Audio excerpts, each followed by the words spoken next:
All right, welcome back. This is from Jen Villano, Penguins PR. Avery Hayes is the third player Penguins history to score multiple times in his NHL debut, joining Jake Gensel. I remember that game. Family was there as well. And Robbie Brown back in 1987. And Brown, man, he knew how to play with Mario Lemieux better than most, and he took advantage of being on that wing. Also, one of the legendary chase downs by Ron Hextall, as it turned out in that playoff series. So, Chris, I want to look at next year. There are a lot of guys who are going to be first ballot Hall of Famers. And again, this list has to be trimmed to, what is it, between 4 and 7 or 5 and 7. You have Adrian Peterson, who's going to be up. You have Gronk going to be up. You have a lot of other people going to be up here. So it's going to be, it's really tough, especially for those guys who've been waiting, the Hines Wards of the world. You know, I mean, you wait, and all of a sudden there are more people coming in, and it makes it almost impossible to hurdle them. All right, let me ask you a question, Bob. Now, and this is not to like denigrate Roethlisberger, whose career I think does speak for itself. But, and there's like a school of thought that given how hard it is to play quarterback well, there should actually be more and more quarterbacks getting into the Hall of Fame. I think that's a compelling argument and an interesting one. But if we're like looking at, you have to sort of judge how great a player is relative in some ways to the peers he had at the position, right? Is Ben a better quarterback than Gronk was a tight end? I think Gronk's the best tight end of all time. So I can't answer yes there. Was Ben a better quarterback than Adrian Peterson was a running back? How many guys in the entire history of the NFL would you take over Peterson for a career? I get it. Okay, Jim Brown, Barry Sanders. It's a very short list. And so that's my point. You get into the dilemma here where the first ballot stuff is sort of a way to separate upper room type of guys from one another. And that, I think, is where you can run into some issues like, okay, Tom Brady, it's easy. He better be a first ballot guy or else we'll know that everybody was holding Spygate against him, too. Who knows? A guy like Aaron Rodgers, even with like some sputtering years at the end of his career, he's a first ballot guy. It's obvious, the individual hardware. And so that's how you get into these tough spots where if you're in a particularly loaded class, then it's hard to get a guy in.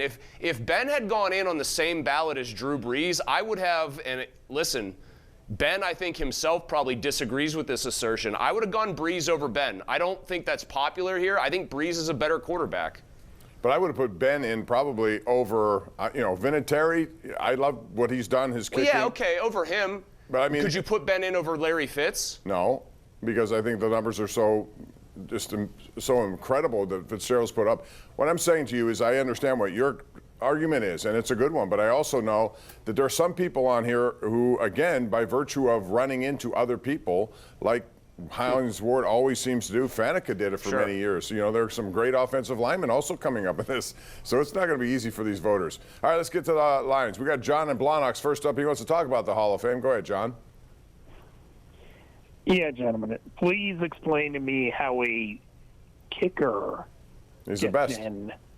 Best in the game. Okay, and he kicked most of his career indoors. I mean, if we're going to use that criteria... His most famous kick outside of a Super Bowl is in a... Hold on. His most famous kick of his career outside of a Super Bowl is in a driving snowstorm that no one could see the ball practically. Like, what are we talking about? Okay. He was kicking in New England. That's bad weather. Yeah, okay, but the majority of his career, he was in Indianapolis. Still was the best of them all in clutch kicks. You know, listen, if this is another class, he may not get in. As I just said, my example would be if Roethlisberger were eligible this year, I'd put 2 quarterbacks in.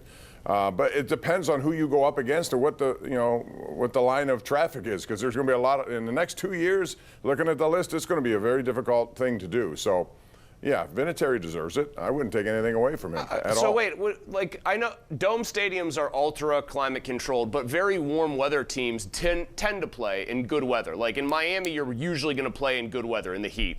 Does that mean Dan Marino's accomplishments should be denigrated or should be knocked down a little bit because he didn't play in like swirling cold?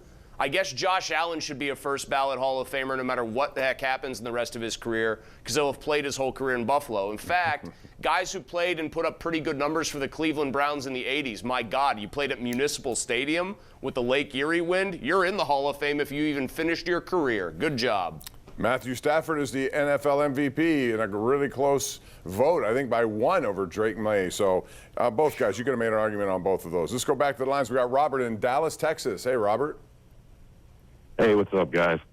Hope you're staying warm up there. It was Trying. nice to see the Pens get that win tonight, and it's just good to see them playing fast and that they're able to score goals with pretty much anyone in the league. You guys were talking about how horrible it is to watch Pitt basketball last night. I want to see if you think Capel's going to make it to the end of the season, if he's going to get fired with that recruiting class he has coming in. And who's your Super Bowl prediction this weekend? I like Seattle by double digits. I think they're the better team, the better roster. As far as Capel, I don't think he's going to get fired. I don't. It's been a bad product, but they owe, I think it's $14 million on a buyout. I don't know if they're in a position to do anything with that, Chris. Yeah, I think the money might talk here. It's obviously a really bad spot, and then he's got to hope he can keep that recruiting class together and kind of stave off the Grim Reaper for one more year next year with a bounce back year. He's done that before in his Pitt tenure, and obviously it's led to this point, which has been hugely disappointing.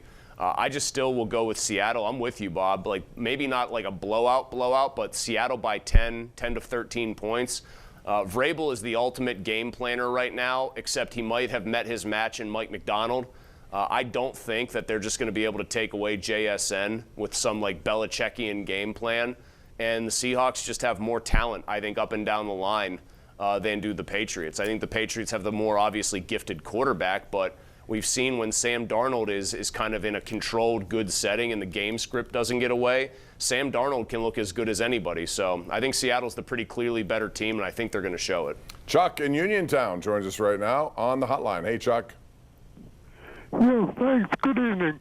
I just want to know if you fellows think that right at this point as it is now, whether the Pirates will be contenders in the NL Central Division. I do not. I think there's still much more work that needs to be done. They may be better, but I don't think they will be contenders. What do you think? I would agree with that assessment unless they do more here in the next several weeks. I still think they need other teams in their division have gotten better. Chicago's gotten, I think, better.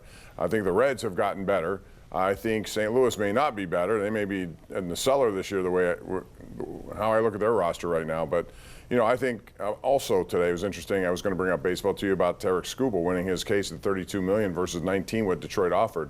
He's going to be a free agent if there's baseball next year. A lot of interesting things going to happen with him, and vis-a-vis down the road is going to be Paul Skeens in that same boat. Well, that was a landmark arbitration win. That's the most significant arbitration case, I would say, in the history of the process because you can't split the baby. There's no Solomon situation here.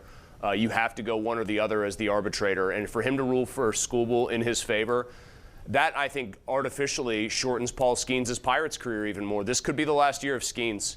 They might pay him, they might do it one time, but I cannot see him playing past 4 years with the Pirates, and I could see the Pirates and Bob Nutting saying, well, we're not even going to sniff him having to get $36, $37 million someday in arbitration.